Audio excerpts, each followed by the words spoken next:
to Gamesmaster. The kind of show that your mother warned you about and your granny kept under a favourite chair next to her mint humbugs. Games reviews, tips and challenges and a lovely little souffle recipe from my Auntie Mauritia all add up to a piping hot show delivered warm into your inviting lap. Now for the first of our game playing challenges, let's go over to a man who's had my Auntie's souffle and come back for more, the Gamesmaster. Welcome to my kingdom, where games are generated and challenges conceived. I am so pleased you've been able to join me once again. The first of my little challenges this week involves a decidedly feisty young superhero by the name of Strider.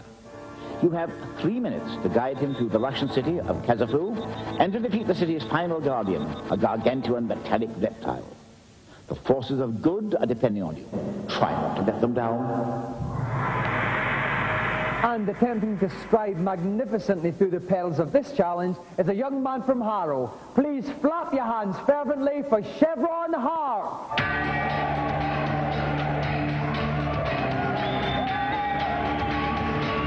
Welcome to Gamesmaster, Chevron. Now, I think this challenge is pretty much impossible. Are you confident? Yep. Well, I have my doubts, Chevron, but I wish you all the best. If you'd like to plump yourself in our games playing chair, we'll get ready to begin. And back again with us in the commentator's pulpit is Neil West from Sega Power. Welcome back, Neil. Hi, Dominic. Now, Neil, this is a very tough challenge. What tips can you give Chevron? Yeah, you weren't joking when you said it was near impossible. Basically, the time limit is very, very strict. Basically, one piece of advice, make full use of the power-ups. Not only can he get some extra energy, which will help him no end, but he can also pick up droids, which will march ahead of him, fly above him, and that will take out most of the baddies if he uses them properly. Okay, well, the challenge is, just to reiterate, 3 minutes to get to and destroy the end of level Guardian on level 1. It's a very tough challenge. Are you ready, Chevron? Yes. Then get striding. Okay, and he's off. Okay, now what's his first initial obstacles he's overcoming? But these first few baddies are really no problem. He can just flex his arm. He's got this lightsaber, which is very, very helpful. He mustn't waste too much time kicking people from behind. Time limit's very, very strict, so he just must concentrate on keeping running. Lovely somersault. Lovely double somersault there. That scores 10 points from the Finland judge. It certainly does. Jumping's a good idea. It's faster than walking. So oh no, he's just taking a walk from that guy. Lost one energy bar there. That's right. You see the green energy bars up at the top. He started with 3. He's now down to 2. Okay, now there we go. Now we've got a droid. That will walk down ahead of him, sort out the baddies for him. The only trouble is it's quite slow, so it might hold him up. Right. This is tricky. Now he can do 2 things. He can either wait for them to lift, which is what he did. That cost him time. He could, however, have slid underneath them. Okay. Oh my word, Charles Atlas here. How's he going to do this? Now down to the first boss. There's a definite method to this, and he's got it. Oh, you wait under there, and you just hammer him. Okay, well we're coming up to 1 minute gone. He's got 3 minutes to do this challenge. He's doing very well indeed. Climbing up again. Takes that. Now he's got the droid below him, and he's got the eagle above him. That should take care of a lot of the baddies. Oh, what's this horrific, humongous thing coming? Okay, it took a hit. It took half a hit. You see one of the energy meters is down to red, so he's got 1.5 left. Climbing up here. That's there you go. He's got an extra energy bar. Oh, humongous! But he lost it again. He lost it again. Okay, he's not doing too bad at all. He's down to half energy. He's about halfway through. Okay, 1.5 minutes as well. He's halfway through his time. He got another energy bar, and if he grabs that, he'll have a big sword. Now, he mustn't waste too much time getting that. Okay, down the hill. Okay, he's leaping to save time. Oh, very good move. Cleverly leaped over the spider. He knew that was coming up. Okay. Now, where are we now? Right, he must crouch down, and he's got it. Oh, is there some kind of laser defense system? That's right. Guarding the catacombs underneath. There you go. He's made it. Oh, yes. What a smooth as a plane. That is a very, very clever move indeed. He took out the laser beam while he was falling. Very, very useful. Okay, and that's 2 minutes now. He's got 1 minute left. Oh, well, that's a lovely piece of acrobatics there from him. He took a good shortcut. He's now down to the boss. Now he's got to work out his my word, they're all jumping together. Here we go. What are they doing? Here we go. This is a caterpillar with its brandishing its... Oh my word, he's got him already. It's gone. No problems whatsoever. With 45 seconds to spare, Chevron made short work of that.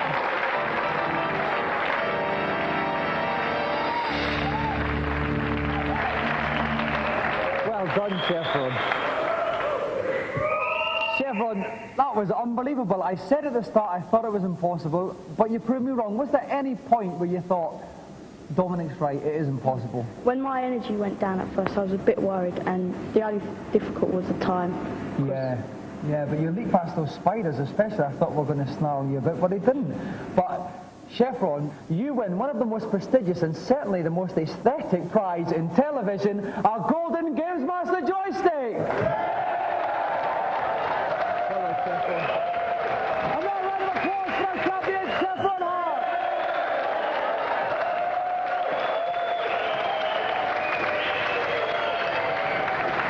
And as Chevron and his joystick stride majestically into the sunset, we'll take a look at this week's reviews.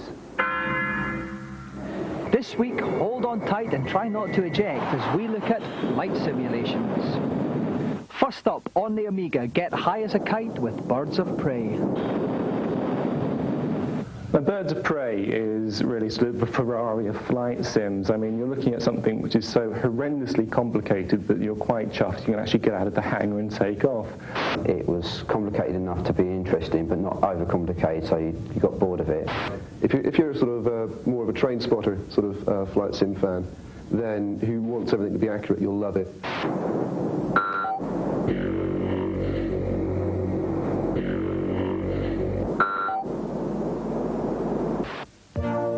Next up on the Mega Drive, pick out those bogies with a Sidewinder or two in F-22 Interceptor. Loads and loads of hours of play there. Brilliant stuff, great graphics, great sound. On F-22, I just felt a little bit detached, a little bit removed. Maybe the colour's just a bit too bright, I'm not sure. Something looked console-y about it and not a simulation. F-22 was not very good because it was just too complicated controls on the joypad.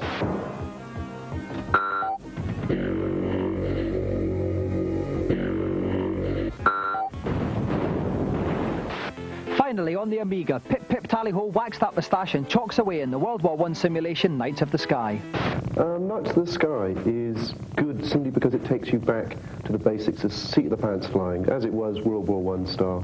The only drawback to Knights of the Sky is your enemy is a bit crap, really. I mean, one shot and they go down in loads of flames.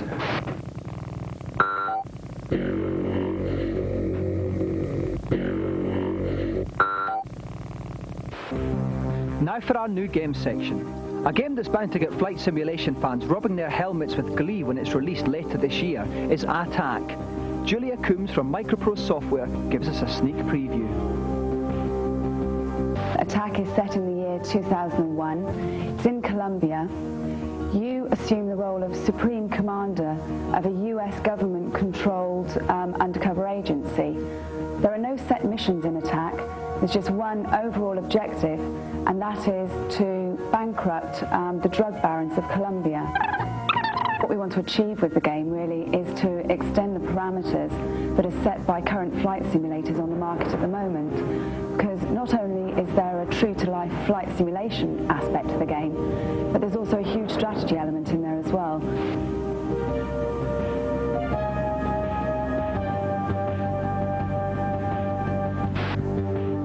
For more information about anything in the programme, you can call the Gamesmaster Club. We'll give you the number at the end of the show.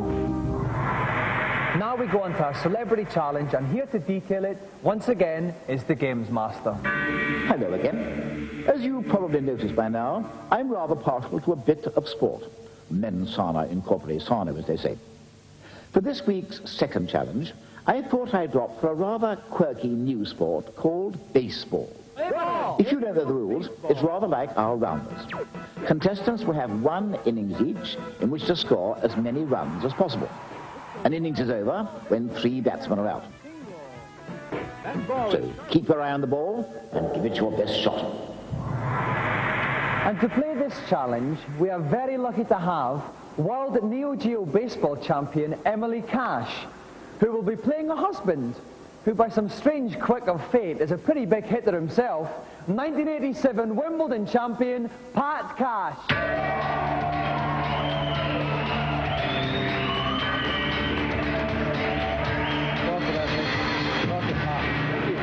Now, Emily, if I could start with you, you're obviously the pre-match favourite. Are you going to crush Pat into the ground tonight? Pulverise him. Oh, yeah. That's good to see. Now, Pat, you're a pretty big hitter on the court. Are we going to see that converted into a lot of home runs? Well, I hope so. I mean, I've got a good eye for it, but, you know, she's a terrific pitcher, so I might have to win it with my pitching. I'm not sure. Okay, well, we've obviously got a bit of a grudge match here. If you want to see who wins between Emily and Pat Cash, join us after these messages.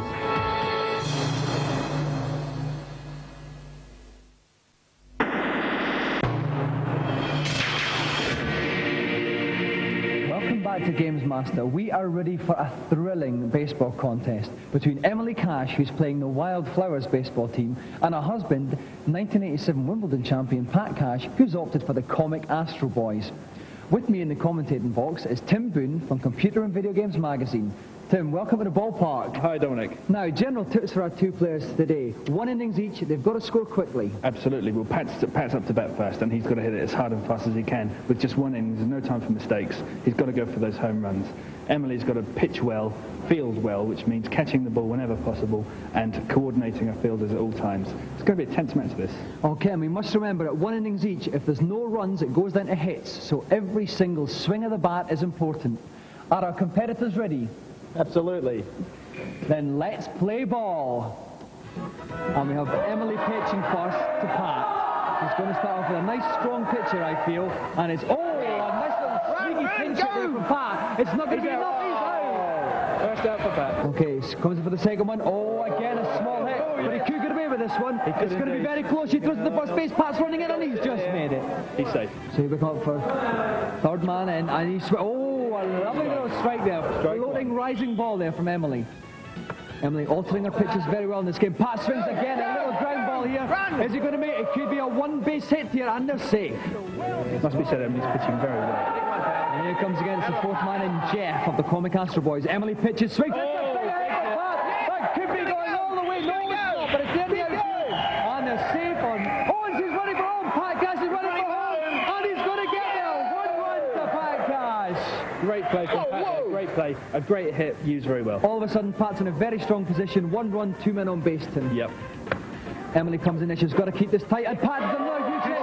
It's up in the air. It could be a catch here. And he's got 2 men on the base. He's going to have to sort that out here. It could be a double play by Emily here.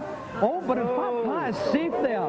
Big fielding error from Emily there. No, in fact, she was playing safe because if you see, Pat's got a player on third base. She's playing safe by delivering it to 4, so he can't score the home. Right, thank you for correcting me on that one, Tim.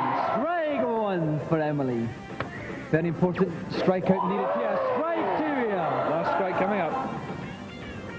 And here it comes again, and it comes in. What is it here? And could it be gone for home? Could it be out? Is it going to be caught? No, it's not. And it's going to be another run for Pat Cash. She's playing at the home base. It's going to be very, very good. Intercepted by the pitcher and not proved to be the undoing. 2-0 to Pat Cash. Again, 2 men on the bases. Great position for Pat to be in. Swings again. Pat hits it again. The bases are loaded. He's coming in for another home run here. And this is looking... He's got 1 run and he could be getting a second. His man's running for a second. Will Emily get it to home base first of all? I think she's chosen the wrong base. She has indeed. Pat Cash 4-0 up against Emily.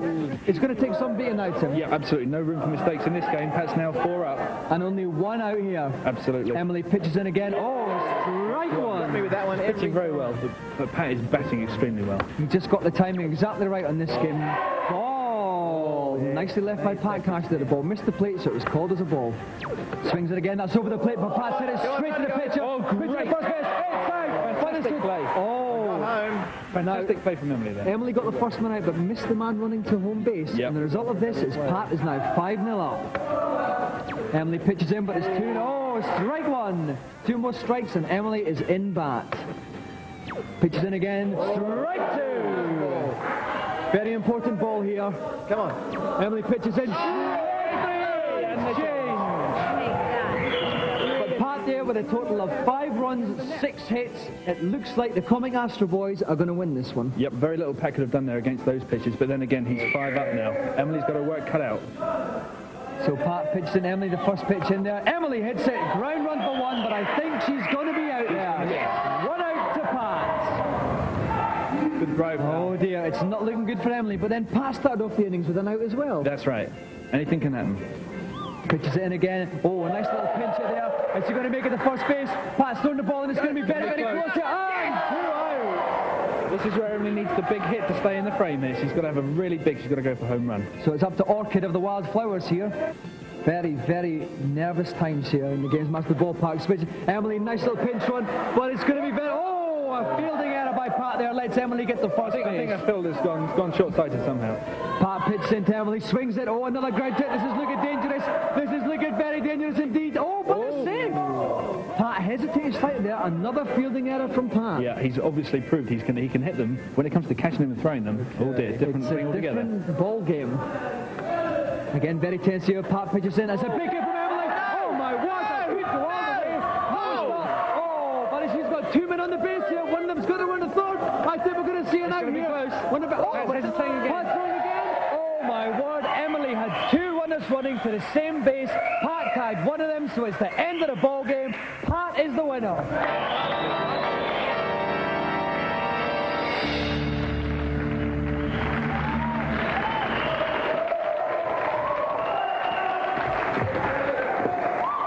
Emily, commiserations. You started off pitching like a dream, but then Pat started banging you all over the ballpark. What went wrong? Well, I think my girls, they couldn't keep their eye on the ball. I think they had their eyes on the other team. Very understandable. Pat, you big bully. Smashed your poor wife into far reaches never even explored by baseballs. Nah, I think she let me win, actually. I mean, she did a couple of fumbles, and, you know, I got a bit lucky there, but, you know, it was a lot of fun. Right, well, it was a very entertaining match, Pat, but unfortunately there has to be one winner, and it was you. And we'd now like to present you with the ultimate television prize, the Golden Gamesmaster joystick.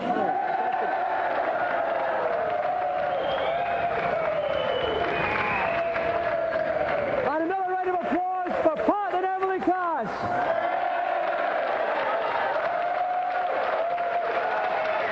Now, while I take a little breather after that hectic encounter, let's find out the latest tips and cheats in Gamesmaster's consultation zone.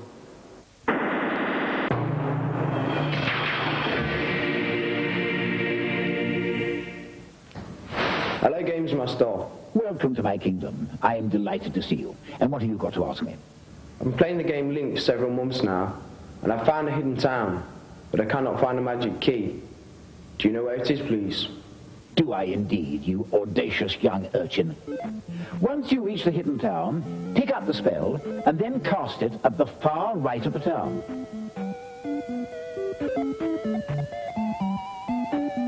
That will make a door appear. Inside that door, you'll find the magic key. Thank you. Who's next, please? Hello, Gamesmaster. Oh, I'm delighted to see you. Welcome to my kingdom. I've heard that there's a hidden room on level 2 of Alex Kidd. I've been looking everywhere for it, but I just can't find it. Where should I be looking? Oh dear, we really are rather behind, aren't we? You will find the room just past the cage eagle. Simply jump up and down to break the rocks on the ground, and the hidden entrance to the room will reveal itself. Thanks, bye. Well, I'm always here to help you if I can. We have one more today, I think. I wonder who it is. Hello, Gamesmaster. I keep getting killed trying to get past the robot dinosaur at the end of Escape from the Planet of the Robot Monsters. Is there any advice you can give me? Escape from the Planet of the Robot Monsters? Oh, yes. Rather a tricky one, this. You need to place your character against the grey door to the right of the screen. Then waggle your joystick left and right while continually dropping bombs. This will eventually result in you slipping through the gap in the doors and away from the troublesome beastie. Great, thanks very much. Oh, well, I'm starting to feel rather weary. Enough pearls of wisdom for 1 week, I think. But don't forget to keep the queries coming. Now we go into our eagerly awaited third challenge. Let's go to Gamesmaster. After the rather frivolous antics of the previous challenge, I thought we should perhaps end tonight's show on a slightly more serious note. I've therefore come for a little puzzle from the game Terminator 2. You have 100 seconds in which to reassemble the robot's scrambled face. If you succeed, the face will smile. Let's hope it'll be no problemo for you. Now, we thought for a change, why not throw this challenge out to the members of our fluffy congregation here? So if there is anybody out in the audience who wants to grab their chance at a few minutes of fame by tackling the Terminator challenge, could you please thrust their arms up in an orderly manner? Now, how about that gentleman there? Would you like to come on down? Let's give him a round of applause.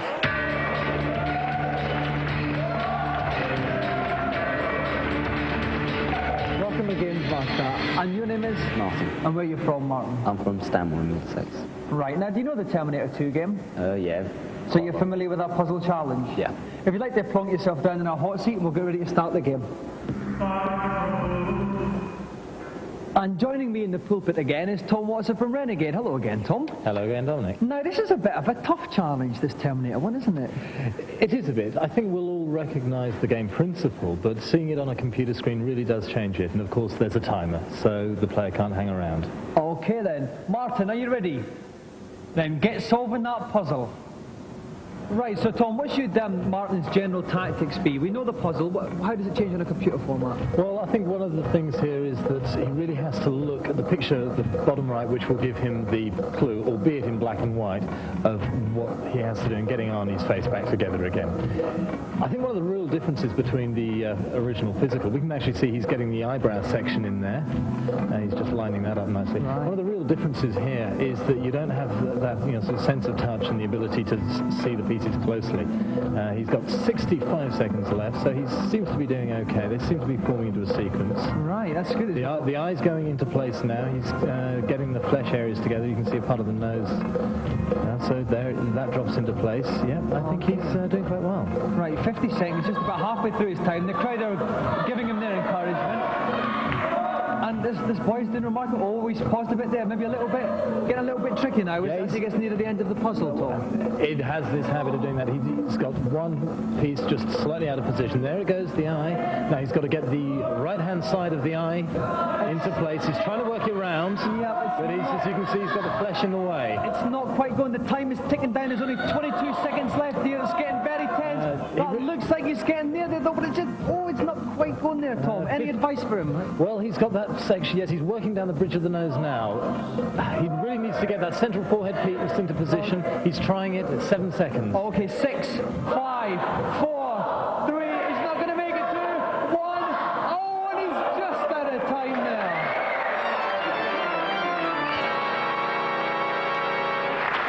Commiserations, Martin. At one stage there, it looked very, very close. What went wrong? Well, as I got closer to the end, the pieces were harder to spot where they actually went, and I couldn't slot them in together. Well, we were all oohing and eyeing, everybody here. You put up an incredibly good show. Thank you very much for coming in to play Gamesmaster. Martin. And that's all for tonight's show. I'm off for an Earl Grey. Keep snug and warm till next week. Good night.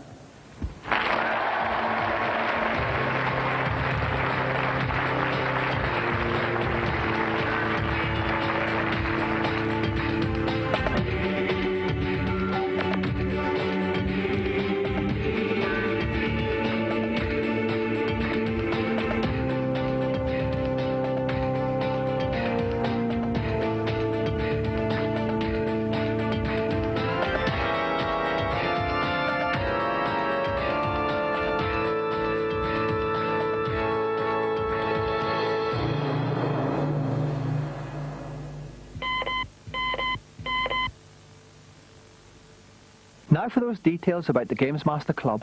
We have free t-shirts, new competitions and posters with information about the show. The number to call, and please dial carefully, is 0891 600 123. Calls are charged at 36 pence a minute off-peak and 48 pence at all other times. If you're under 18, please ask permission before making the call.